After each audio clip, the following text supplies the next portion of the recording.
The wedding dress emerges from the ice like a ghost-made manifest, its crystalline preservation so perfect that 12 years of mountain cold have left every bead, every thread of lace, exactly as it was the day bride Sophia Chun vanished from her own wedding ceremony.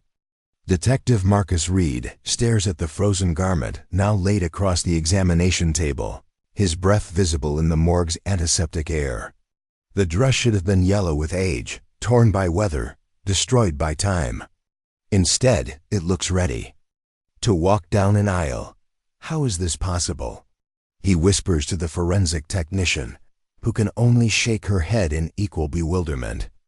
But to understand how Sophia Chun's wedding dress came to be entombed in glacier ice, we must rewind to a different kind of cold, the kind that settled into the hearts of everyone who loved her on what should have been the happiest day of her life.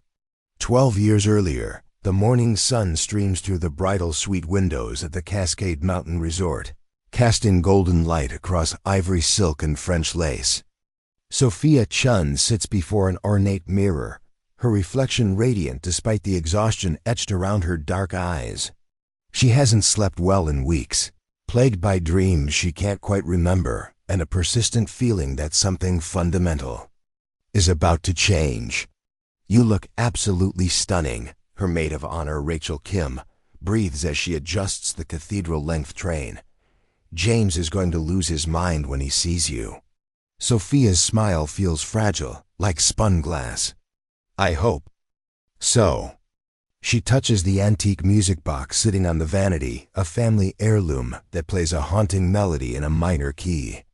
Her grandmother's voice echoes in her memory.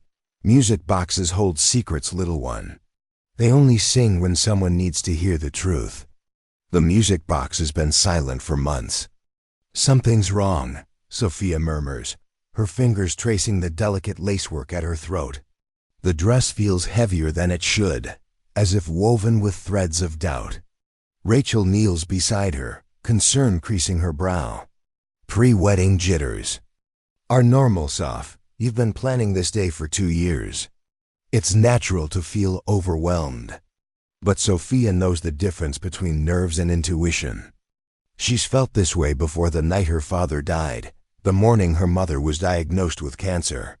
A sixth sense that runs in her family, passed down through generations of women who learn to trust their instincts above all else. "Have you noticed anything odd about James lately?" she asks, studying Rachel's reflection in the mirror. Rachel's hands still on the dress fabric. "Odd how?" "The phone calls that end when I walk into the room. The way he's been working late every night this month. Yesterday I found a receipt for a jewelry purchase expensive, but it wasn't my engagement ring." The silence stretches between them, heavy with unspoken concerns. Finally, Rachel speaks, her voice carefully neutral. "Maybe it's a wedding gift? A surprise?" Sophia wants to believe this, but the music box on the vanity remains stubbornly quiet. She lifts it, winding the mechanism with practiced fingers. Nothing, not even a whisper of the melody that once brought her such comfort. A sharp knock interrupts her thoughts. "Sophia?" Her mother's voice carries through the door, tight with barely controlled anxiety. "The photographer wants to do some shots before the ceremony starts. Coming, Mom." Sophia rises, the dress rustling around her like autumn leaves. She catches Rachel's eye in the mirror. "Promise me something?" "Anything. If something happens today, if I'm right about this feeling, promise me you'll remember everything. Every detail, every person who seemed out of place." Rachel's reflection pales. "Sophia, you're scaring me. Just promise." "I promise." The photographer, a nervous young man named David, positions Sophia by the window where the mountain light catches the crystals sewn into her bodice. Each flash of the camera feels like a countdown, marking moments that might be her last as a bride. "Beautiful," David murmurs, adjusting his lens. "The light is perfect. You look like you're glowing." But Sophia feels the opposite of luminous. She feels heavy, weighted down by dread that seems to seep from the mountain itself. Through the window, she can see the chapel where guests are already gathering, their colorful clothes bright against the evergreen backdrop.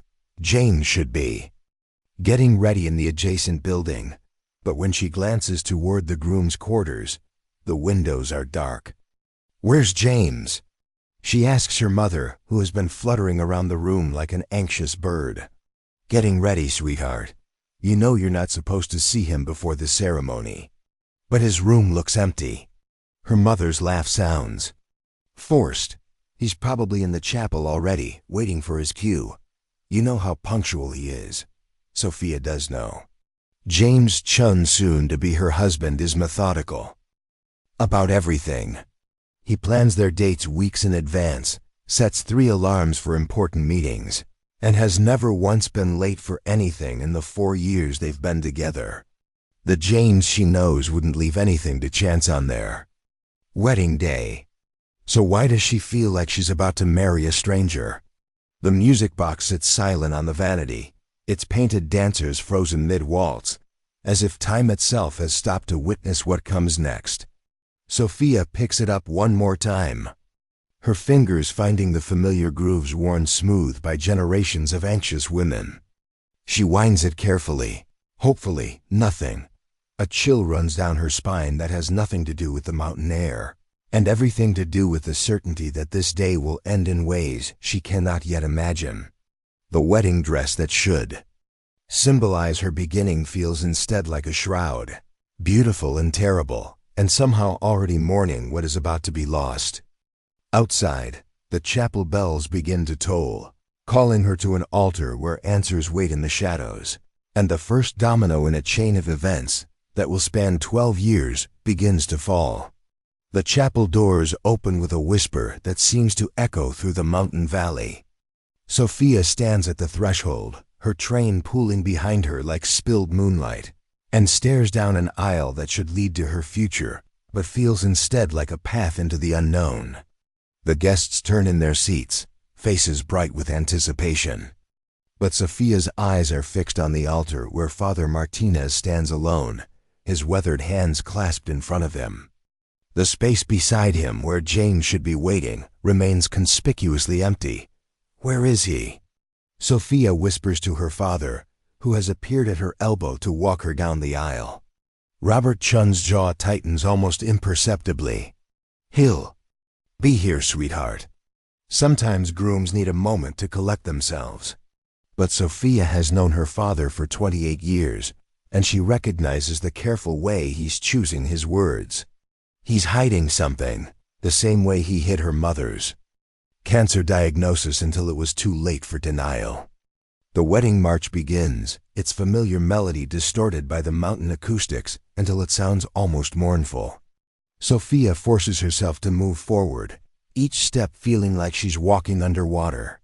The faces in the pews blur together, aunts and uncles, college friends, James's business associates, all wearing the same expression of confused concern. Halfway down the aisle, she catches sight of James's best man, Marcus Torres, standing near the altar with his phone pressed to his ear. His face is pale, his usual easy smile replaced by something that looks like panic. He catches her eye and quickly pockets the phone, but not before she sees him shake his head at Father Martinez. The music continues, but Sophia's steps slow. Every instinct screams at her to turn around, to gather her train and run, but 200 guests are watching, and her mother has spent their family's savings on this day. She reaches the altar on legs that feel like they belong to someone else. "Dearly beloved," Father Martinez begins, his voice carrying across the chapel with practiced authority. "We are gathered here today to witness the union of Sophia Chun and James Chun in holy matrimony." He pauses, glancing toward the side door where the groom should have entered. The silence stretches, broken only by the rustle of fabric as guests shift uncomfortably in their seats. "I'm sure James will be along momentarily," the priest continues, but uncertainty creeps into his voice. "Perhaps we could wait just a few more minutes?" Sophia's bouquet white roses and baby's breath begins to tremble in her hands. She turns to Marcus, who has moved closer to the altar. Where is he? Marcus's face is a mask of forced calm. He stepped out for some air. You know how he gets when he's nervous. But Sophia doesn't know. In 4 years of dating, she's never seen James truly nervous about anything. He proposed in a restaurant full of strangers without a tremor in his voice. He gave presentations to company executives with the confidence of someone born to command attention. The James she knows doesn't need air, he needs answers. This is wrong, she says, loud enough for the first few rows to hear. Something's wrong. Her mother appears at her side, all forced smiles and gentle pressure. Sweetheart, just give him a moment. Every groom gets cold feet. Not James. Sophia's voice cracks. James doesn't get cold feet. James plans everything down to the minute. She turns to scan the chapel, looking for clues in the faces of the guests. Most look merely uncomfortable, but in the back row, she spots a man she doesn't recognize, tall, thin, wearing a suit that looks expensive but wrong somehow, like a costume. He's not watching the altar. He's watching the exits. Who is that? She asks Marcus, nodding toward the stranger. Marcus follows her gaze, and something flickers across his features: recognition, then fear. I don't know. Wedding crasher, maybe. The lie sits heavy in the chapel air. Sophia has known Marcus almost as long as she's known James. They went to college together, started there, business together, and Marcus has never been able to lie convincingly. His tells are written all over his face. The way he won't meet her eyes, the nervous gesture of straightening his tie, the slight tremor in his voice. Marcus, she says, her voice dropping to a whisper that somehow carries more authority than a shout. Where is my fiancé? Before he can answer, the chapel doors burst open. A woman rushes in, her hair disheveled, her face flushed with exertion. Sophia doesn't recognize her, but she's young, maybe 25, and beautiful in a way that makes Sophia's stomach clench with sudden terrible understanding. Stop! The woman calls out, her voice echoing off the stone walls. Stop the wedding! The chapel erupts in murmurs and gasps. Sophia feels the blood drain from her face, her bouquet slipping from suddenly numb fingers. The white roses scatter across the altar steps like fallen snow. Who are you? Sophia manages to ask, though. Part of her already knows the answer will destroy everything she thought she knew about her life. The woman's eyes are wild, desperate. I'm sorry, I'm so sorry, but I had to stop this. I had to tell you before it was too late. Tell me what? James isn't who you think he is. The man you're about to marry, he's not James Chun. The words hit Sophia like a physical blow. The chapel spins around her, faces blurring together in a kaleidoscope of confusion and concern. She reaches for the altar rail to steady herself, her wedding dress suddenly feeling like armor that's too heavy to bear. That's impossible, she whispers. I've known him for 4 years. No, the woman says, stepping closer, her voice breaking. You've known someone pretending to be James Chun. The real James Chun died 3 years ago. The chapel falls into absolute silence. Even the mountain wind seems to hold its breath, waiting for the next revelation that will shatter what remains of Sophia's world. Sophia stares at the woman, her mind refusing to process the words. You're lying. I wish I was. The woman reaches into her purse and pulls out a photograph, a picture of James, but not the James Sophia knows. This James is younger, his smile softer, his eyes holding a warmth that the man she's been with has never quite managed to replicate. This is James Chun, the woman says, her voice thick with grief. He was my brother. And whoever you've been living with, whoever you think you're about to marry, he's not him. The photograph flutters from Sophia's numb fingers, landing face up on the altar steps. In the sudden silence, she can hear her heartbeat thundering in her ears, and underneath it, impossibly, the faint sound of a music box beginning to play a Haunting melody that seems to come from everywhere and nowhere at once. The truth her grandmother's voice whispers in her memory, always sings when someone needs to hear it. The photograph lies at Sophia's feet like an accusation. She stares at it, her mind fragmenting as it tries to reconcile 4 years of shared memories with the impossible claim that the man she loves never existed at all. "This is insane," she breathes, but even as she says it, pieces begin clicking into place with horrible clarity. The way James sometimes paused when she called his name, as if remembering to respond. The careful way he spoke about his childhood, never offering details she didn't specifically ask for.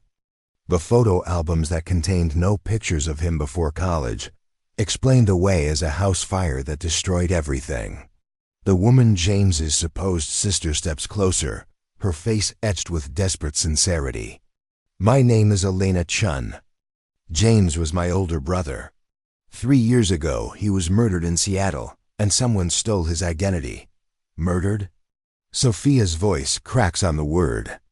The chapel around her seems to tilt, reality reshaping itself in ways that make her question everything she thought she knew. "He was working as a financial advisor," Elena continues, her words tumbling out in a rush. "He discovered something he wasn't supposed to: money laundering, fraud, I don't know exactly what. But they killed him for it, and somehow the man you know took his place." Sophia's father moves to her side, his face pale with shock. "This is impossible. We've met James's family. His parents, his actors," Elena says flatly. "Paid actors. The funeral was closed casket. They told us the body was too damaged to view, but now I know there wasn't a body at all. Someone was already using his name, his social security number. His entire life." The chapel erupts in whispers and gasps. Sophia can feel 200 pairs of eyes watching her world collapse in real time, but she can't seem to care about anything except the growing certainty that Elena is telling the truth. "Where is he?" Sophia asks, her voice barely above a whisper. "The man I was supposed to marry, where is he now?" Elena's face crumples. "I don't know. I've been tracking him for months, trying to gather evidence. When I found out about the wedding, I knew I had to stop it. But I think he knew I was getting close. He's been planning this for weeks." Marcus Torres, who has been standing frozen at the altar, suddenly speaks up. "This is insane. James is James. I've known him since college. Have you?" Elena turns to him, her eyes blazing. "Or have you known someone who was very good at pretending to be James Chun?" Marcus's face goes white. We roomed together. We started the business together." "When did you first meet him?" "Freshman year of college. We were—" Marcus stops, his expression shifting as a memory surfaces. "We were roommates, but he transferred in mid-semester. Said he'd been at a different school first." "What was the name of that school?" Marcus opens his mouth, then closes it. I don't remember." He never talked about it much. The silence that follows is deafening. Sophia watches as her maid of honor, her parents, her guests all begin to realize that the man they've known for years might be a complete fabrication. "The business," Sophia says suddenly, her mind racing. "The consulting firm. How did he get the credentials? The certifications?" "Identity theft is more sophisticated than people think," Elena explains. "If someone has access to the right resources, the right contacts, they can build an entire false life. The real James had just graduated with his MBA when he died. His transcripts, his references, his whole academic record, it was all there, ready to be stolen." Father Martinez, who's been standing silently at the altar, finally speaks. "I need to ask everyone to remain calm. This is clearly a situation that requires—" He's interrupted by the sound of sirens in the distance, growing closer. Elena's face goes pale. "I called the police before I came here. If what I suspect is true, your fiancé's dangerous. Very dangerous." "What do you mean?" Sophia's voice is barely a whisper. The real James discovered a money laundering operation worth millions of dollars. If someone was willing to kill him to keep it secret, they won't hesitate to kill again. The chapel doors burst open again, this time admitting 2 police officers. They scan the crowd with practiced efficiency, their hands resting on their weapons. "We're looking for James Chun," one of them announces. "We have a warrant for his arrest." "He's not here," Sophia says, her voice sounding strange to her own ears. "He never showed up to his own wedding." The officers exchange glances.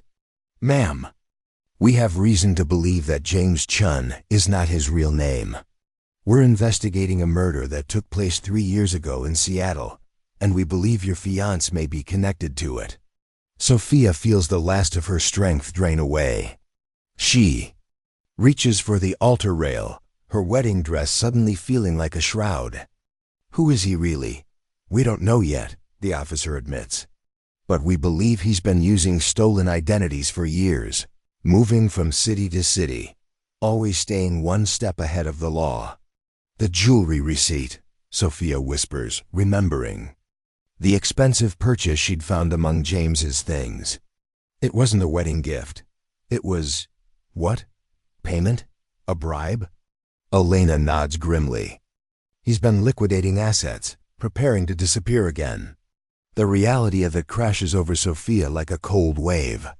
The man she'd planned to spend her life with, the man she'd been intimate with, shared secrets with, built dreams with, he was a killer. A fraud. A ghost wearing a stolen face. "I need to sit down," she says, but her legs give out before she can find a chair. Her father catches her as she collapses, her wedding dress billowing around her like a parachute. "Someone call an ambulance." Her mother cries, but Sophia shakes her head weakly. "I'm okay. I just need a moment." But she's not okay. She's not sure she'll ever be okay again. The life she thought she was living has been revealed as an elaborate lie, and the man she loved never existed at all. As the police begin questioning guests, and Elena provides details about her brother's murder, Sophia finds herself staring at the scattered white roses on the altar steps. They're already beginning to brown at the edges, their perfection fading. In real time.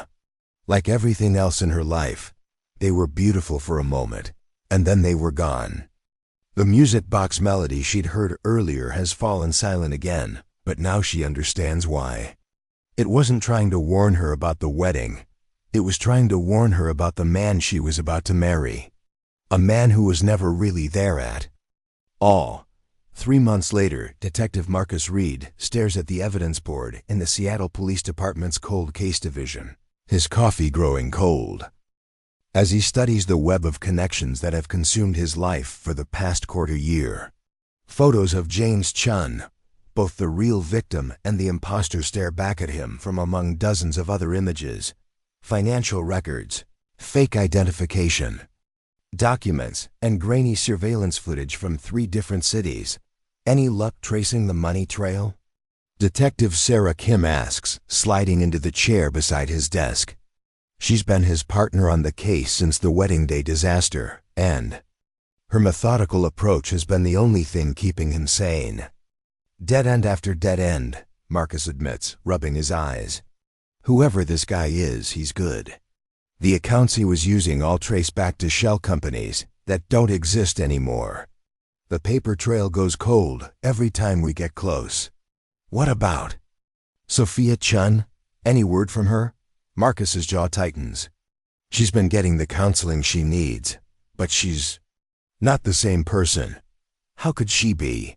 Finding out the man you loved was a murderer who stole someone else's identity, it breaks something inside you. Sarah nods grimly. Any theories on where our imposter might have gone? He's smart enough to stay off the grid. No credit card usage, no cell phone pings, no paper trail of any kind. It's like he vanished into thin air. But even as he says it, Marcus knows that's not entirely true. There have been hints, whispers, fragments of information that suggest their suspect didn't disappear so much as evolve. A financial consultant matching his description was reported missing from Portland 2 weeks after the wedding. A man with similar credentials was found dead in a Sacramento hotel room a month later, his identity stripped away just as thoroughly as the real James Chun's had been. He's still out there, Marcus says, more to himself than to Sarah. Still hunting, still killing, still stealing lives. The phone on his desk rings, interrupting his thoughts. Detective Reed. Detective. This is Officer Martinez with the Cascade County Sheriff's Department. We've got something up here you need to see. Marcus sits up straighter. Cascade County is where the wedding took place, where this whole nightmare began. What kind of something? A body. Been in the ice for what looks like years. And there's something else. We found a wedding dress with it. The words hit Marcus like a physical blow. A wedding dress? Yeah, perfectly preserved. Looks like it was just made, but the style. It's old, maybe 10, 12 years old. And detective? There's something in the pocket. Something that has your suspect's fingerprints all over it. Marcus is already reaching for his coat. Don't let anyone else near that scene. We're on our way. 2 hours later, the crime scene sits at the edge of a glacier that's been retreating for decades, revealing secrets that were meant to stay buried forever. Marcus stands at the edge of the excavation site, watching forensic technicians carefully extract what appears to be a perfectly preserved wedding dress from a block of ice. How is this possible? He asks the forensic specialist, Dr. Amanda Torres. The ice here is older than we initially thought, she explains, her breath visible in the mountain air. This section of the glacier has been stable for over a decade. Whatever was placed here would have been frozen solid within hours and preserved indefinitely. Placed here, Marcus repeats. You're saying this wasn't accidental? Not a chance. Look at the positioning. Dr. Torres points to the way the dress is arranged almost ceremonially, with the train spread out in a perfect circle. Someone took great care to arrange this. It's deliberate, ritualistic. Sarah approaches from the direction of the access road, her face grim. I've got the history on this location. 12 years ago, there was a wedding planned for a resort about 2 miles from here. The bride disappeared on her wedding day. They never found her body. Marcus feels his pulse quicken. What was the bride's name? Rebecca Martinez. She was 26, worked as a nurse in Seattle. The groom was a man named David Chun, no relation to our current case. Different Chinese family entirely. What happened to her? Nobody knows. She was getting ready for the ceremony, stepped outside for some air, and was never seen again. The assumption was that she got cold feet and ran away, but her family never believed it. They said she was too excited about the wedding to just disappear. Marcus stares at the dress, now laid out on a special preservation table. It's beautiful ivory silk with intricate beadwork, but there's something ominous about its perfect condition. Has anyone contacted the family? They're on their way. But detective, there's something else. The dress. It's not the one Rebecca was wearing when she disappeared. What do you mean? I spoke to her maid of honor. Rebecca's dress was strapless, modern design. This one is traditional, with long sleeves and a high collar. It's not her dress. Marcus feels the familiar chill that comes with the case taking an unexpected turn. Then whose dress is it? We're still working on that. But there's more. Sarah leads him to a separate evidence table where Dr. Torres is examining a small object. This was in the dress pocket. It's a music box, antique and delicate, with painted dancers frozen in mid-waltz. Marcus recognizes it immediately from the photos Sophia had shown him. It was her grandmother's, the one that had stopped playing before her wedding. How did Sophia's music box end up in a dress that's been frozen for 12 years? He asks, but even as he forms the question, terrible possibilities begin to take shape in his mind. Either someone planted it there recently, Sarah says, or our suspect has been at this a lot longer than we thought, Marcus finishes. How long has this dress been here? Dr. Torres checks her notes. Based on the ice formation patterns, I'd estimate it's been here for at least 10 years. Maybe. 12 years, Marcus repeats. The same time Rebecca Martinez disappeared. But if this isn't her dress, then whose is it? And where is Rebecca? Marcus stares at the music box, its painted dancers catching the mountain light. He winds the mechanism carefully, and after a moment, a haunting melody begins to play, the same tune Sophia had described her grandmother's music box playing when it was trying to warn someone of danger. I think, he says slowly, we're looking at the work of a serial killer. Someone who's been stealing identities and murdering people for over a decade. But why preserve the dress? Why go to all this trouble? Marcus watches the tiny dancers spin in their endless waltz, and a terrible understanding begins to dawn. Because it's not just about the kills. It's about the weddings. He's targeting brides. The music box continues its mournful song, and Marcus realizes they're not just hunting a killer, they're hunting someone who's been methodically destroying the most important day in people's lives, turning moments of joy into tragedies that echo through generations. And if the pattern holds, he's not finished. Somewhere out there, another bride is being watched, another wedding is being planned, and another life hangs in the balance. Present day, the task force conference room buzzes with tension as Detective Reed tacks another photograph to the growing wall of evidence. 6 months have passed since the discovery of the wedding dress, and what began as a single case has exploded into a multi-state investigation spanning over a decade. Ladies and gentlemen, Reed addresses the assembled team of FBI agents, local detectives, and forensic specialists. We're dealing with something unprecedented. A serial killer who specializes in identity theft and targets engaged couples, specifically brides. FBI agent Catherine Walsh, brought in from the Behavioral Analysis Unit, studies the timeline they've constructed. Tell me about the pattern. It starts with surveillance, Reed explains, pointing to a series of surveillance photos. He identifies couples who are planning weddings, usually through social media or wedding planning websites. He studies them for months, learning their habits, their routines, their entire lives. How does he choose his victims? Agent Walsh asks. Financial stability seems to be a factor.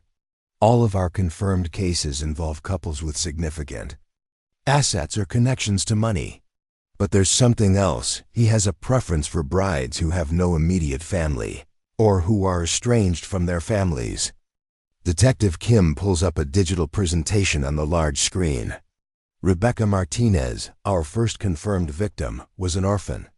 Her fiancé David Sheen was her only close family. When she disappeared, there was no one pushing for continued investigation. What happened to David Chun? Agent Walsh asks. That's where it gets interesting, Reed says grimly. David Chun died in a car accident 6 months after Rebecca's disappearance. Single car collision on a mountain road. At the time, it was ruled accidental grief-stricken fiancé, not paying attention to the road. But you don't think it was accidental? Not anymore. David Chun was a financial advisor with access to significant client accounts. After his death, several of his clients reported suspicious activity, money moved around, accounts drained, identities compromised. Agent Walsh nods slowly. So our suspect kills Rebecca to isolate David, then kills David to steal his identity and his access to money. Exactly. And then he becomes David Chun for the next several years, until he needs to disappear again. But he didn't use David's identity when he was with Sophia, Detective Kim points out. He used James Chun's. Because David Chun was reported dead. He needed a fresh identity, so he found James Chun, killed him, and started the cycle over. Again, Agent Walsh studies the evidence board with professional fascination. This is incredibly sophisticated. The level of planning, the attention to detail. We're not dealing with a typical serial killer. This is someone with extensive knowledge of financial systems, identity theft, and long-term planning. There's something else, Reed says, pulling out a file. We've identified at least 3 other potential cases. A bride who disappeared in Denver 5 years ago. Her fiancé was found dead 3 months later in what appeared to be a robbery. A couple in Phoenix who both vanished the night before their wedding. Their bank accounts were emptied the next day. And the wedding dress in the ice? We still don't know whose dress it is. It doesn't match any of our confirmed victims. But the preservation, the ceremonial arrangement, it suggests is some kind of trophy or ritual element. Agent Walsh turns to the timeline again. What about Sophia Chun? She's the only bride who survived. Has she been able to provide any additional insights? Reed's expression darkens. Sophia's been through hell. She's in witness protection right now, but she's been working with our forensic psychologist to recover memories. The problem is, she's starting to remember things that don't make sense. What kind of things? She remembers her fiancé, the man she knew as James, talking in his sleep, speaking in different accents, using names she didn't recognize. She thought he was just having vivid dreams, but now you think he was cycling through different identities, even while he was with her. That's the theory. And there's something else. Sophia remembers him being gone for several days at a time, claiming business trips. But we've checked with his supposed company. Those trips were never authorized, and some of them coincide with the dates other brides went missing. The room falls silent as the implications sink in. Agent Walsh speaks first. How many victims are we looking at? Confirmed?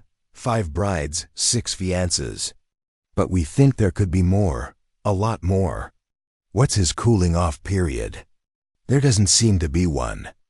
He kills when he needs to disappear, not for psychological satisfaction.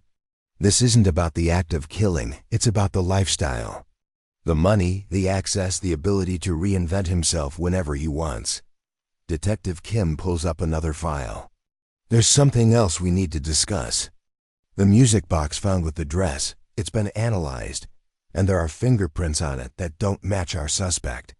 Whose prints? They belong to a woman named Margaret Chun.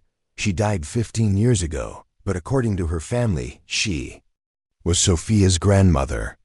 Reed feels the familiar chill of a case taking another unexpected turn. Sophia's grandmother died 15 years ago? Yes, but here's the interesting part. Margaret Chun was married to a man named Thomas Chun, not related to our victims, but the same surname. And Thomas Chun was involved in some kind of financial scandal in the 1980s. He disappeared before. He could be prosecuted. You think there's a connection? I think our suspect has been using the Chun surname for much longer than we realized. I think he's been cycling through different branches of the same family tree, stealing identities from people who are already dead or who have disappeared. Agent Walsh stands up, pacing to the window. This changes everything.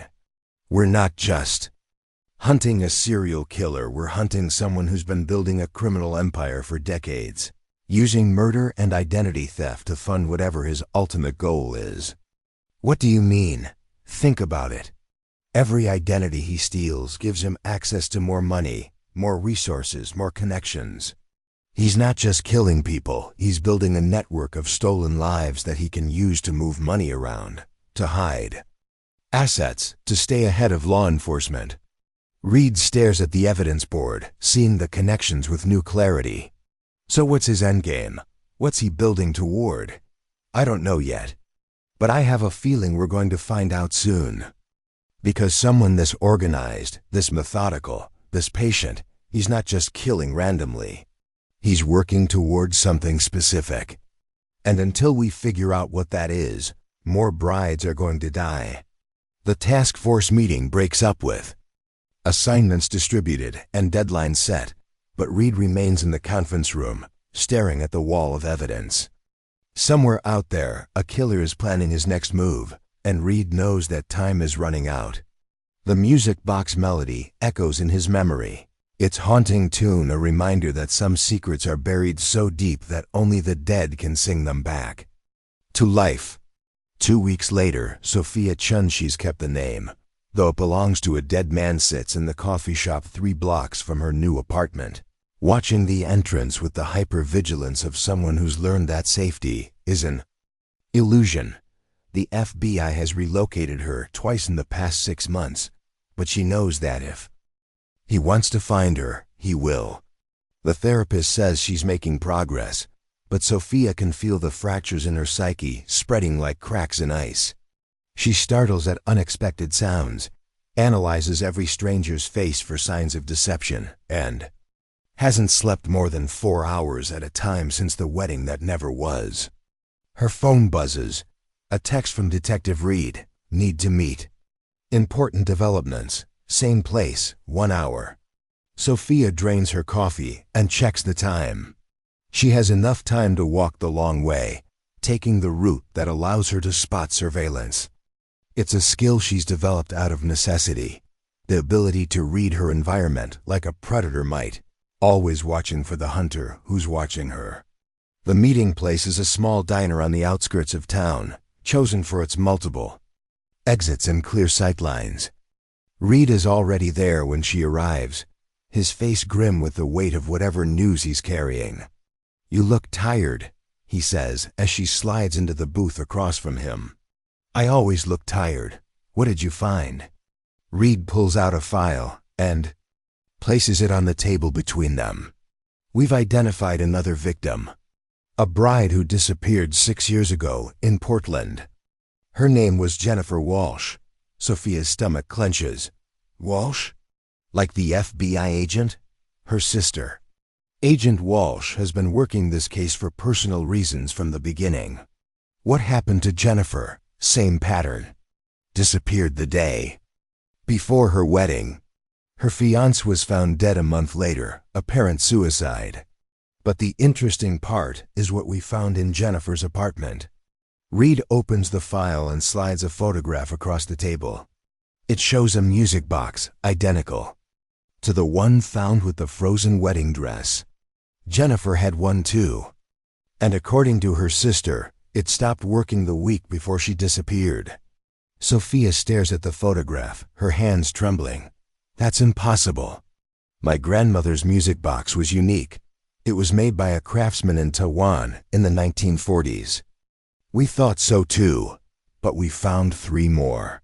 Different families, different cities, but all connected to brides who disappeared under suspicious circumstances. I don't understand. Neither do we, entirely. But Agent Walsh has a theory. She thinks our suspect has been using the music boxes as some kind of calling card or psychological tool. He plants them with his victims, uses them to create a sense of unease, maybe even to trigger specific memories or behaviors." Sophia's mind reels. "But my grandmother's music box was in my family for generations. I have photographs of me playing with it as a child. Do you?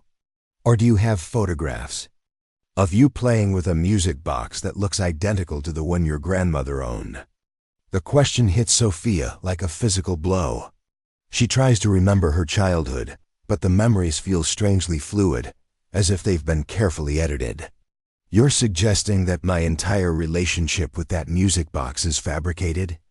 "I'm suggesting that our suspect has been planning this for a very long time, possibly since you were a child."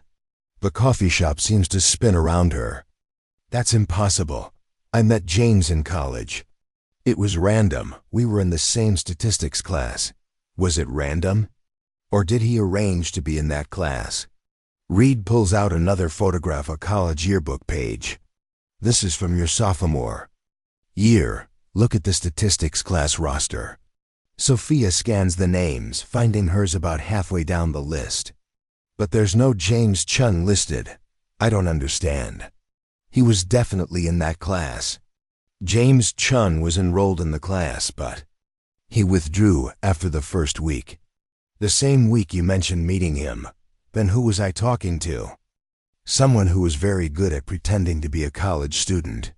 Sophia feels the familiar sensation of her reality crumbling. How long has he been watching me? We don't know. But there's something else. Reed hesitates, as if weighing how much truth she can handle. We found records of your grandmother's death. She died in a car accident 15 years ago. I know that. I was at the funeral. Were you? Or do you remember being told about a funeral? Sophia closes her eyes, trying to access the memory. But when she reaches for it, there's nothing there except a vague sense of loss and the image of a closed casket surrounded by flowers. I was 13, she says slowly. My parents said I was too young to understand ... Sophia, there's no record of a funeral, no death certificate, no burial. Then where is she? We think she's still alive. And we think she's the key to understanding what our suspect really wants. The diner falls silent except for the hum of the refrigerator and the distant sound of traffic. Sophia stares at the file, her mind trying to process the possibility that everything she believes about her life might be a carefully constructed lie. If my grandmother is alive, where is she? We're working on that. But Sophia, there's something else you need to know. The music box melody, we've had it analyzed by experts. It's not just a random tune. What is it? It's a code, a very sophisticated one. Each note corresponds to a number, and the sequence spells out coordinates. Coordinates to what? We don't know yet. But we're going to find out. Reed closes the file and looks at her with something that might be sympathy. I know this is overwhelming, but I need you to understand something. You're not just a victim in this case. You're the key to solving it. Whatever our suspect is planning, it centers around you. Why me? Because you're the one who got away. You're the bride who survived. And I think that's been part of his plan all along. Sophia's phone buzzes with another text, this one from an unknown number. The music box was always meant for you. It's time to come home. She shows the message to Reed, whose face goes pale. We need to get you out of here. Now. But as they stand to leave, Sophia catches sight of a figure in the parking lot, a tall man in a dark coat, watching the diner through the window. Their eyes meet for a moment, and she sees something in his face that makes her blood run cold. Recognition. He's found her again.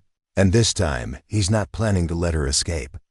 The safe house sits in the mountains, 2 hours from the city, surrounded by snow-dusted pines that whisper secrets in the wind. Sophia paces the living room while FBI agents check the perimeter, her mind racing with the implications of what Reed has told her. The coordinates, she says, turning to Agent Walsh, who's been silent since they arrived. Where do they lead? Agent Walsh spreads a map across the coffee table, her finger tracing a path through the mountain ranges. Here, about 30 miles from where your wedding was supposed to take place. It's an old mining town that was abandoned in the 1970s. What's there now? Nothing, according to satellite imagery. But the coordinates are specific. They point to a single building in the center of town. Sophia stares at the map, a strange sense of familiarity washing over her. I've been there before. That's impossible. The town's been abandoned for decades. The roads are barely passable. I was 7 years old, Sophia says, the memory surfacing like something rising from deep water. My grandmother took me there for what she called a special trip. We stayed in a cabin for 3 days, and she taught me how to wind the music box properly. Agent Walsh and Detective Reed exchange glances. What else do you remember? Reed asks gently. She was ... different there. Not like the grandmother I knew at home. She was nervous, constantly checking the windows, jumping at every sound. She made me promise never to tell anyone about the trip. Did she say why? She said some secrets were too dangerous to share, but that someday I would understand. Sophia's voice drops to a whisper. She said the music box would help me remember. When the time came. Agent Walsh pulls out a photograph, a recent satellite image of the abandoned town. This was taken last week. Look at the building the coordinates point to. Sophia studies the image. The building is larger than the others, with what appears to be a newer roof and signs of recent maintenance.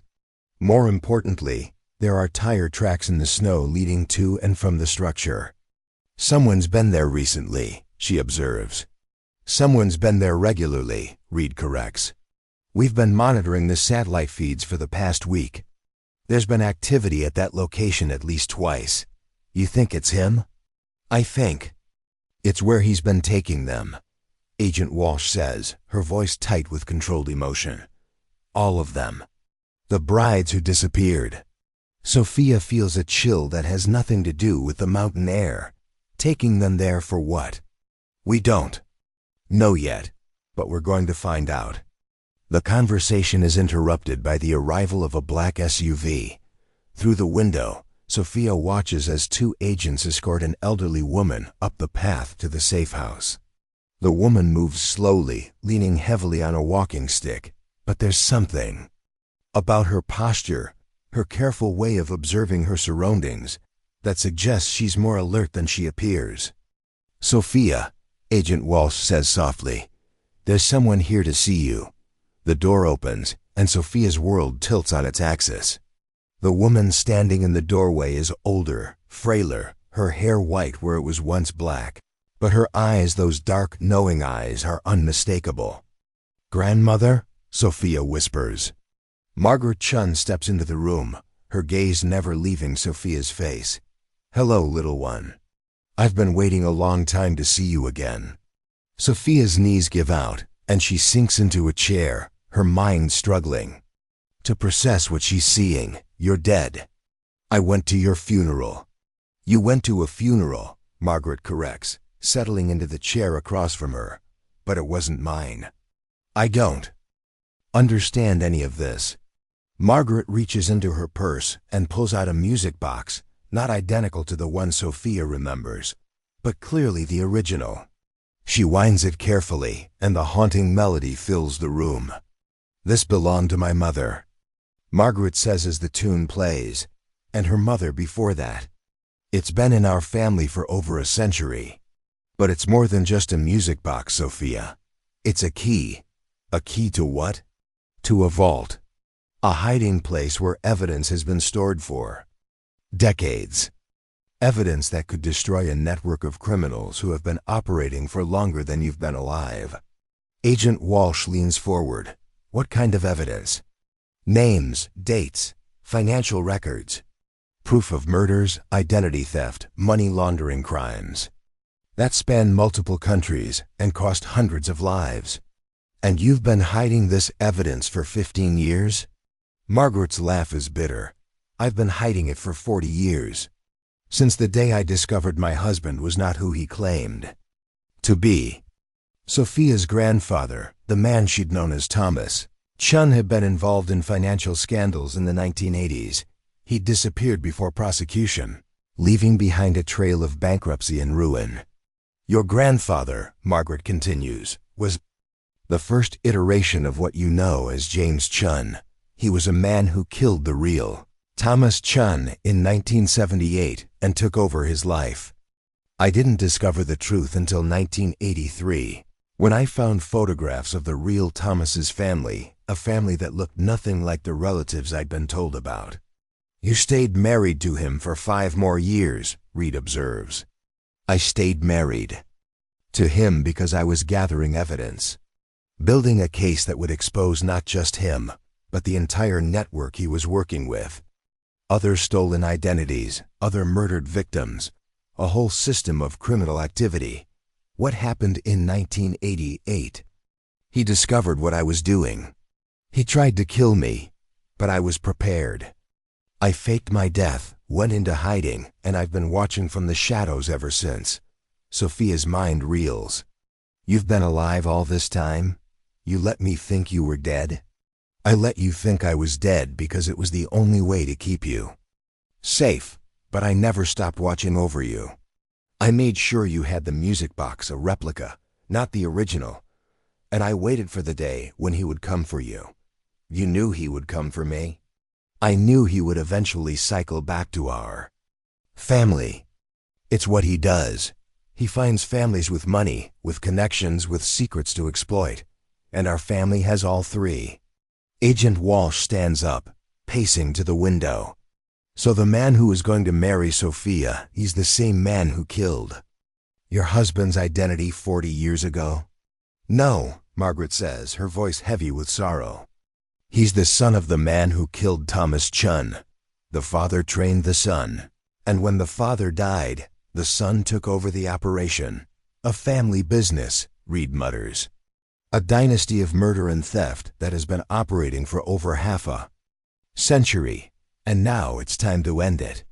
Margaret opens the music box again, but this time she presses a hidden mechanism.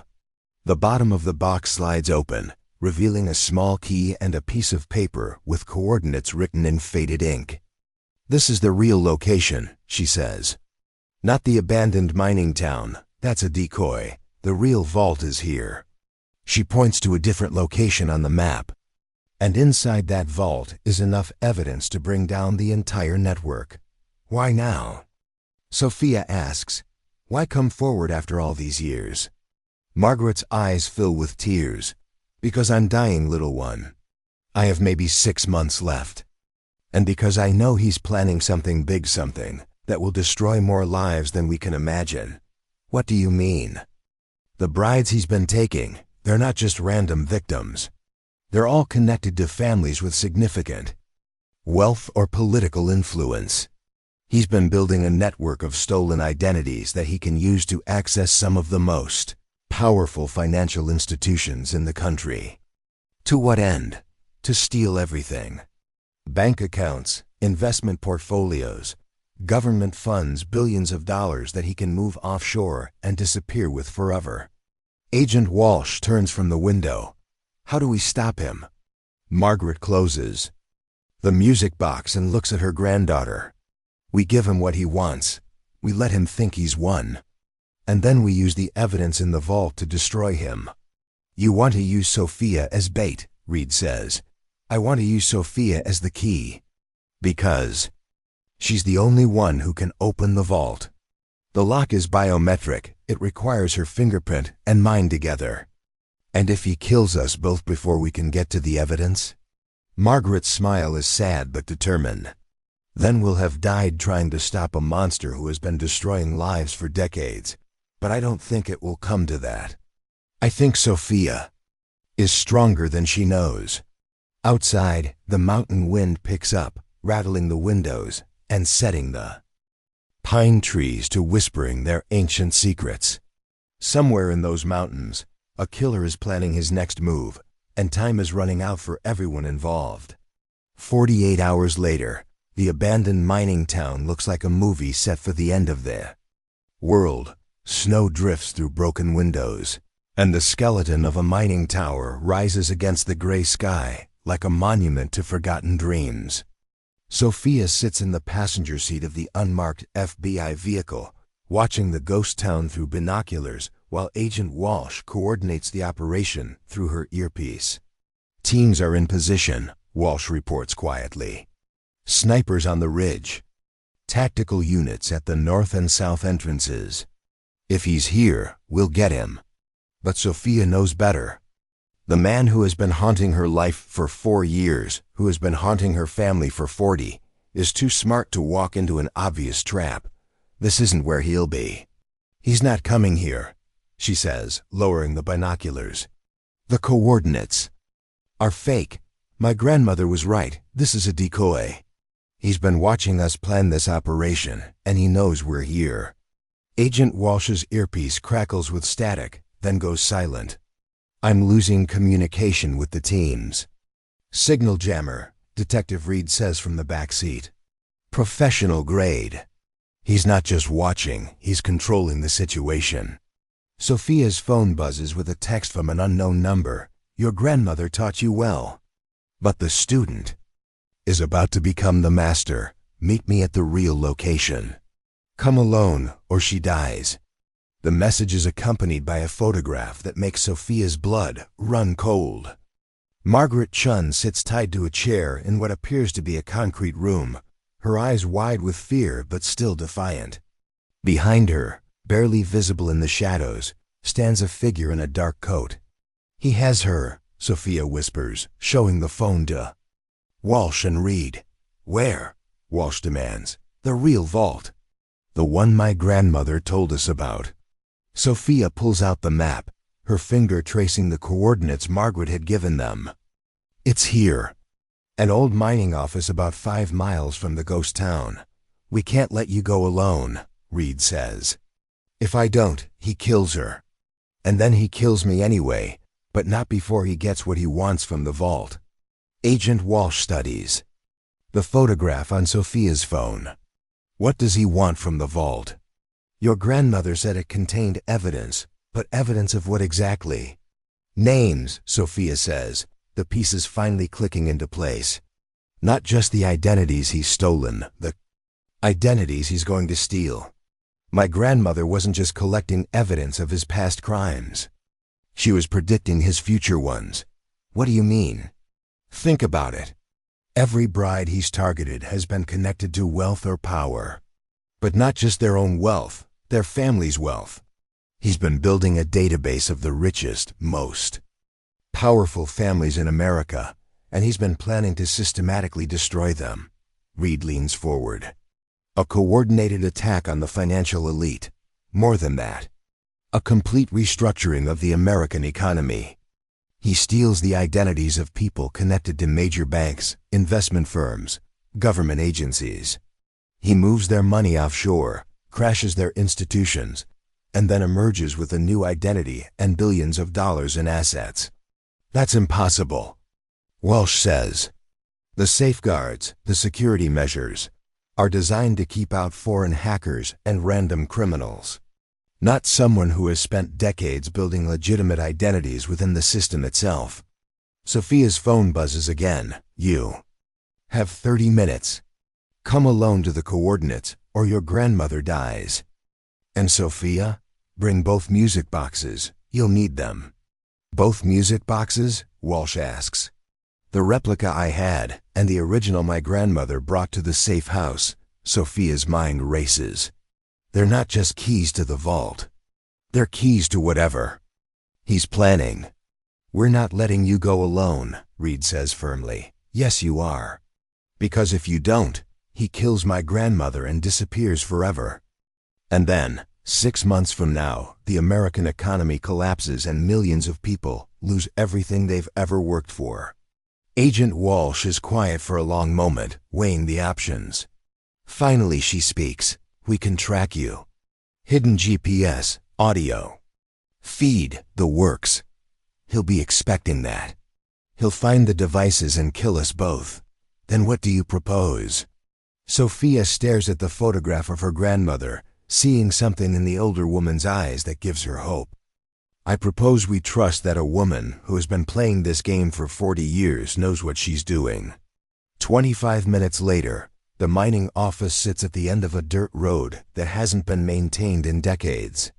Sophia's rental car struggles through the snowdrifts, but she finally reaches the building, a squat, concrete structure that looks like it could withstand a nuclear blast. The front door is open, revealing a corridor lined with rusted metal doors. At the end of the corridor, a light glows from what appears to be the only occupied room in the building. Sophia walks slowly down the hallway, her footsteps echoing in the empty space. She carries both music boxes, the replica in her left hand, the original in her right, and tries to quiet the voice in her head that's screaming at her to run. The room at the end of the corridor is larger than it appeared from outside, with concrete walls and a single overhead light. Margaret Chun sits tied to a chair in the center of the room, her eyes alert despite her apparent helplessness. Hello, Sophia, says a voice from the shadows. You're right on time. He steps into the light, and Sophia sees his face clearly for the first time in months. He looks exactly as she remembers, the same features, the same careful smile, the same eyes that had once convinced her she was loved. You look well, he says conversationally. Prison agrees with you. I wasn't in prison, I was in hiding. Same thing, really. Cut off from the world, unable to live your life. I did that to you. You did a lot more than that. He shrugs. I did what was necessary, what my father taught me to do, what his father taught him. We're a family business, Sophia. We've been perfecting our craft for generations. Murder and theft aren't crafts. Of course they are. They require skill, patience, artistry. Do you know how difficult it is to completely erase someone's identity and replace it with your own? To become them so completely that even their closest friends and family believe you're the real thing? Is that what you did with my grandfather? Thomas Chun was my father's masterpiece. A complete identity replacement that lasted over a decade. I learned everything I know from watching him work. And when he died, I inherited the business, along with a very detailed plan for expanding it. He gestures to Margaret. Your grandmother has been incredibly helpful in that regard. She's been in hiding for 15 years. She's been gathering intelligence for 15 years, building the most comprehensive database of wealthy American families ever assembled. Names, addresses, financial records, personal details, everything I need to systematically destroy them. Margaret speaks for the first time since Sophia arrived. I wasn't gathering intelligence for you. I was gathering evidence against you. Were you? Or were you doing exactly what I trained you to do? His smile is cold. You see, Sophia, your grandmother never escaped. She never went into hiding. She's been working for me all along. The words hit Sophia like a physical blow. That's impossible. Is it? Think about it. How else would I have known about your family's connection to the Chen identity? How else would I have known exactly when and where to intercept your life? Your grandmother has been feeding me information for decades. No, Sophia says, but doubt creeps into her voice. She came to warn me. She brought the evidence. She brought exactly what I told her to bring, including the music boxes that will unlock the vault containing my father's life's work. He steps closer, and Sophia can see the truth in his eyes. Her grandmother, the woman who raised her, who taught her to trust her instincts, who had been her anchor in a world of lies, had been lying to her all along. The vault doesn't contain evidence against us, he continues. It contains the master plan. The identities we're going to steal, the institutions we're going to destroy, the new world we're going to build from the ashes of the old one. And you need both music boxes to open it. I need both music boxes and both of you. The lock requires a family member from each generation, grandmother and granddaughter. Your fingerprints, together, are the final key. Sophia looks at Margaret, searching for some sign that this is all an elaborate ruse, that the woman she's loved her entire life hasn't betrayed her. But Margaret's eyes are steady, unreadable. I'm sorry, little one, Margaret says quietly, but some secrets are too big to carry alone. The vault door is a work of art-brushed steel inlaid with intricate patterns that seem to shift in the artificial light. It sits behind a hidden panel in the mining office's back wall, revealed when the man Sophia had known as James pressed a sequence of buttons on what appeared to be an old electrical panel. Beautiful, isn't it? He says, running his fingers along the door's surface. My father had it installed in 1985. Swiss engineering, military-grade security. It's taken me 15 years to get both keys needed to open it. Sophia stares at the biometric scanner built into the door, two hand-shaped impressions, side by side, designed to read the fingerprints of two people simultaneously. You've been planning this since I was a child. Since before you were born. My father always said the key to a perfect crime is patience. Plant the seeds, tend the garden, wait for the harvest. Margaret remains silent, but Sophia can see something in her grandmother's posture, a subtle tension that suggests she's not as defeated as she appears. The ropes binding her to the chair are tight, but not impossibly so. More importantly, her eyes keep flicking to something behind Sophia, something the man in the shadows can't see. The music boxes, he says, extending his hand. I'll need both of them to initialize the vault security system. Sophia clutches the boxes tighter. What happens after you open the vault? What happens to us? That depends on what you choose to do with the information inside. My father was a visionary. He understood that the American financial system is built on a foundation of lies and corruption. He planned to expose that corruption in the most dramatic way possible, by stealing billions of dollars, by redistributing wealth that was stolen in the first place. Do you know how many families have been destroyed by the financial institutions we're going to target? How many lives have been ruined by the greed of the people whose identities we're going to take? So this is about justice? His laugh is cold. This is about power. Justice is just a convenient story we tell ourselves. Sophia looks at Margaret, searching for guidance.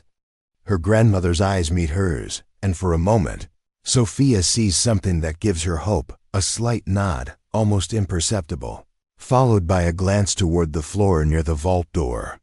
Following Margaret's gaze, Sophia spots it, a small device barely visible in the shadow of the vault's base. It's blinking slowly, a tiny red light that pulses like a heartbeat. The music boxes, he repeats, his voice taking on an edge of impatience. There's something I need to know first, Sophia says, stalling for time. My grandfather, Thomas Chun, did you really kill him? My father killed him. I was just a child then, but I watched. I learned.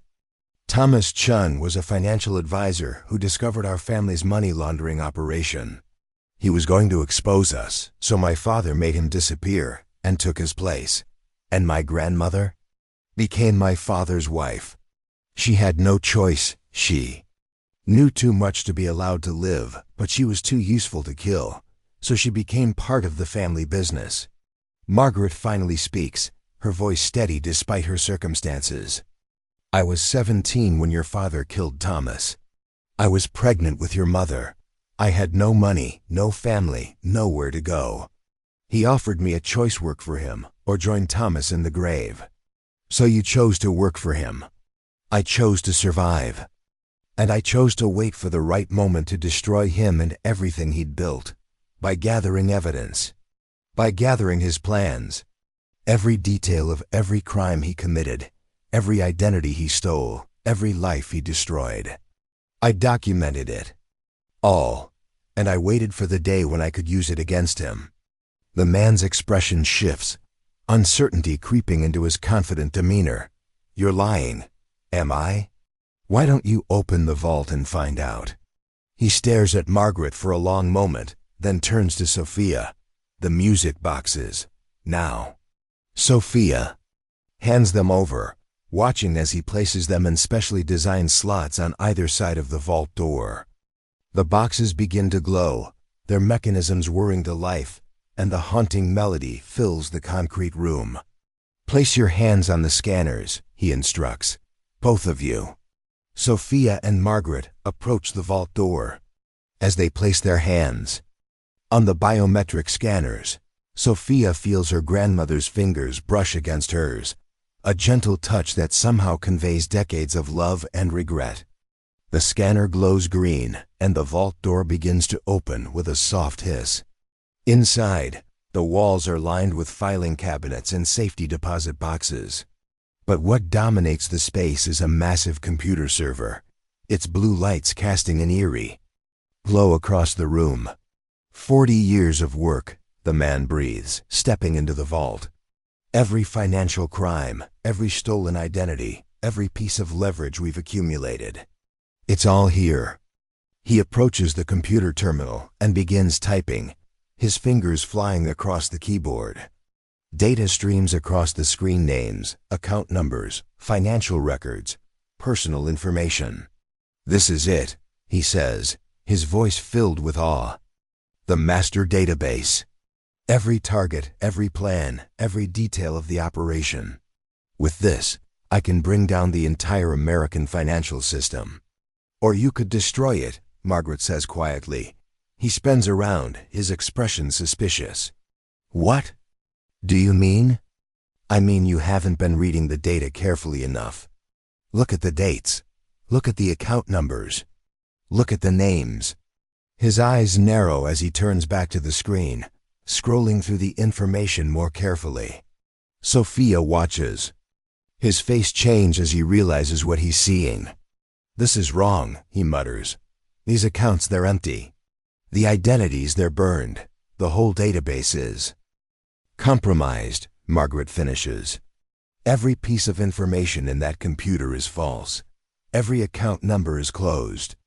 Every identity is flagged by law enforcement. That's impossible. You've been feeding me information for 15 years. I've been feeding you lies for 15 years. Every contact, every lead, every piece of intelligence I gave you was carefully crafted to lead you exactly where I wanted you to go."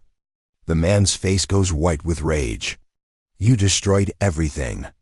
40 years of work, 40 years of murder and theft, Margaret corrects.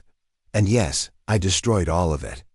Every crime your father committed, every identity he stole, every life he ruined, I documented it all and turned it over to the FBI. The FBI doesn't have this information, don't they?" Margaret's smile is cold. "How do you think they've been staying one step ahead of you for the past 6 months? How do you think they knew about the wedding dress in the ice? How do you think they identified your other victims?" The blinking device near the vault door suddenly flares to life, its red light pulsing faster. The man spins around, seeing it for the first time. "What is that?" "A GPS beacon," Margaret says. "Broadcasting our location to every law enforcement agency in the state. They've been tracking us since we arrived." The sound of helicopters fills the air outside, growing louder by the second. The man lunges toward the vault door, but Margaret somehow slips her restraints and blocks his path. "How long have you been free?" he demands. "Since before Sophia arrived. I've been waiting for the right moment to end this." "You can't end this. Even if you've destroyed my father's work, even if you've led the FBI to me, there are others. The network is bigger than you know. I know exactly how big it is. I've been mapping it for 40 years. And when the FBI is finished with you, they'll have everything they need to bring down the entire organization." The helicopters are directly overhead now, their rotors creating a thunderous noise that drowns out everything else. The man reaches into his jacket and pulls out a gun, pointing it at Margaret. "Then I'll start the next generation of the family business by killing the woman who destroyed the first one." But before he can pull the trigger, the vault door slams shut behind him, trapping all 3 of them inside. The biometric locks engage with a series of clicks, and the computer screen flashes a message: "Lockdown initiated. Opening override." "Required. What did you do?" he screams at Margaret. "I activated the vault's security protocol. We're locked in here until the FBI can cut through the door. That should take about 6 hours." 6 hours? Sophia looks around the concrete room, panic rising in her chest. "There's no air circulation in here. We'll suffocate." "No, we won't," Margaret says calmly. "Because the vault has an emergency ventilation system. It was designed to keep 3 people alive for up to 12 hours. 3 people, the man repeats, his voice deadly quiet. "But there's only supposed to be 2. Margaret's smile is the coldest thing Sophia has ever seen. "That's right. The vault was designed for a specific purpose, to be a trap. I've been waiting 40 years to spring it." 6 hours later, the sound of cutting torches fills the vault as FBI agents work to breach the steel door. Inside, the man who has worn so many faces sits slumped against the wall, his gun long since abandoned. The computer screen continues to display the evidence of his crimes, decades of murder and theft laid bare in digital form. "Tell me about the wedding dress," Sophia says, breaking the silence that has stretched between them for the past hour. "The one in the ice, whose was it?" He looks up at her, his eyes empty of the charm and manipulation that once made him so dangerous. "My mother's. Your mother was a victim?" "My mother was the first victim. My father killed her 3 days before their wedding and took her identity to access her family's fortune. He kept the dress as a trophy. Margaret, who has been silent for most of their imprisonment, finally speaks. And you preserved it in the ice as what? A shrine to his work? As a reminder of what we were capable of what we were willing to do. He laughs bitterly. 40 years of killing, and it all started with a wedding dress. The music boxes, Sophia says, they weren't just keys to the vault. They were triggers, weren't they? Psychological conditioning. My father was obsessed with control. He wanted to know that he could manipulate people not just consciously, but subconsciously. The music boxes were part of that, a way to create emotional responses in his victims, to make them more susceptible to his influence. You used one on me. I used one on all of them. Every bride, every fiancé, every victim. The melody creates a sense of unease, of impending doom. It makes people more likely to make impulsive decisions, to ignore their instincts. But it stopped working on me, because your grandmother had been conditioning you to resist it. Every time she played the music box when you were a child, she was building up your psychological defenses, making you immune to the effect. Sophia looks at Margaret with new understanding. You knew he would come for me eventually. I knew he would come for our family. The Chen name has been his obsession for decades. But I also knew that if I prepared you properly, you would be strong enough to survive him. And the vault was always meant to be a trap. Not for treasure, but for truth. Every piece of information in that computer is real. It's a complete record of every crime your father and his network committed. But it's also a confession. A detailed account of how they operated, who they killed, and where the bodies are buried. The cutting torch finally breaks through the vault door, and FBI agents flood into the room. Agent Walsh is the first through. Her weapon drawn, but her expression one of relief rather than aggression. Is everyone all right? She asks, scanning the room. We're fine, Margaret says, standing slowly. But I think our friend here has some things he'd like to confess. The man looks up at Agent Walsh, his face resigned. I want to make a deal. What kind of deal? Full confession. Complete cooperation. Names, locations, bank accounts, everything. In exchange for life in prison instead of the death penalty. Why would you do that? Because I'm tired. He closes his eyes, leaning back against the concrete wall. I've been running my whole life, pretending to be other people, living other people's lives. I don't even remember who I really am anymore. What's your real name? Sophia asks. I don't know. My father gave me a dozen different names over the years. I've been James Chun, David Chun, Michael Chun, Thomas Chun Jr. I've been so many people that I stopped being anyone at all. Agent Walsh turns to Margaret. The evidence in the computer, how complete is it? Complete enough to shut down the entire network. Bank accounts in 12 countries, safe houses in 20 states, and the identities of at least 30 other people involved in the operation. And the bodies? Locations for every victim. Some in graves, some in concrete, some in places where they'll never be found. But the families will at least have answers. As the FBI agents begin processing the scene, Sophia finds herself standing, alone with her grandmother in the corridor outside the vault. The weight of everything they've been through, everything they've discovered, settles between them like a heavy blanket. I'm sorry, Margaret says quietly, for letting you think I was dead, for letting you go through all of this alone. You weren't letting me go through it alone. You were protecting me. I was preparing you. There's a difference, is there? Because right now, I feel like my entire life has been one long preparation for this moment. Margaret nods slowly.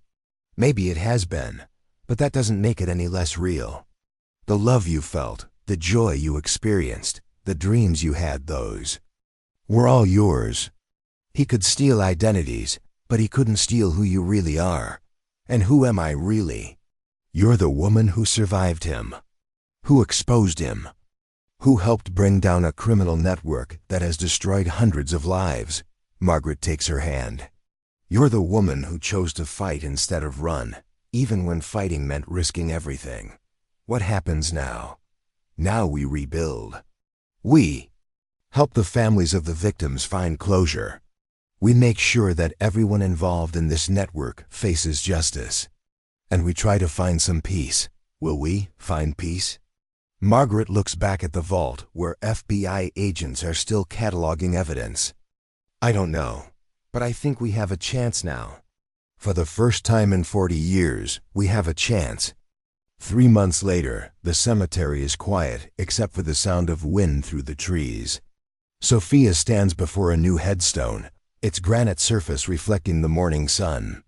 The inscription reads, Rebecca Martinez, Jennifer Walsh, and the other brides who were taken too soon. May they rest in peace. Beside her, Agent Walsh places a bouquet of white roses at the base of the stone. My sister would have liked this, she says softly. She always said that if something happened to her, she wanted to be remembered with other women who died too young. How many total? Sophia asks. 14 confirmed victims. 12 brides, 2 grooms. And that's just from the evidence we've processed so far.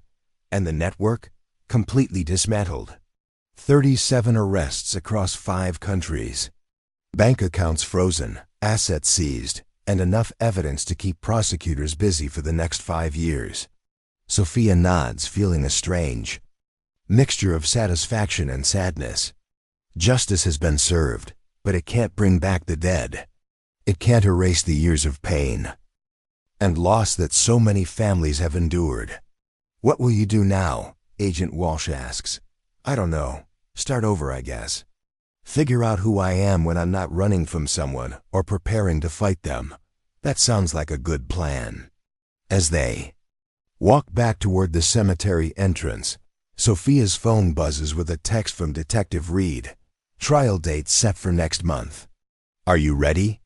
She looks at the message for a long moment, then types back, Yes, I'm ready. And for the first time in months, she means it. The nightmares still come, the flashbacks still steal her breath, but she's learning to live with them. She's learning to be Sophia Chun, not the woman who was almost destroyed by a killer, but the woman who survived him. The music box sits on her nightstand now, its melody no longer a source of dread, but a reminder of her grandmother's love and sacrifice. It plays its haunting tune each night before she goes to sleep, and she's slowly learning to hear it, not as a warning, but as a lullaby. The dress, her wedding dress, was never recovered.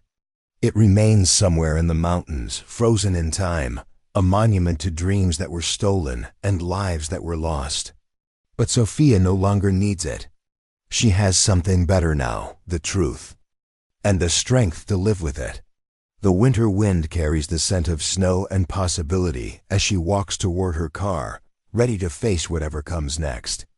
Behind her, the cemetery keeps its eternal vigil, and the ghosts of the past finally rest in peace.